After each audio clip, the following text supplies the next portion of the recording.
Hello friend, जय जगन्नाथ। आज हूँ जुलाई 28। बर्तमान मुझे आम केन्दुझर निज गाँव में। बर्तमान आप देखिए आज एत जोर बर्षा हो सका सका 6टा बाहर मार्केट जावाई। तो एने पर्यटन देखो केते मात्रा आम गाँव में पूरा तो दांड जाक पूरा पानी गाड़ी फाड़ी सब जावाई बहुत असुविधा होती।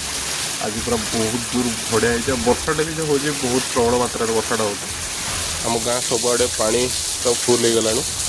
चाष जमी सब नष्ट हवा देखा आज पाणीपाग कौन केमती कुआड़े जाऊँगी। पछत जगह आपको देखा यहाँ काली आम तली रुआ होता। तो बर्तमान आपने देखिए तो पूरा पानी फुल अच्छे आखपाख सब बिल गुड़ाक पूरा रिसेंटली से रुआ रुई कम करते से गुड़ाक सब पानी फुल हो।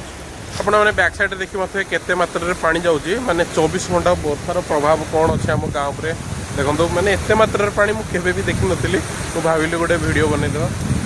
तो देखो ये पानी टोटाल जाकि बर्तमान नदी में मिसिव पूरा खमार पूरा बर्तमान पानी फुल अच्छी जी जमी आप देखिए सब चाष सरीला पुणी टोटाल नुकसान समस्त एमती वर्षा बोली किए आशा कर।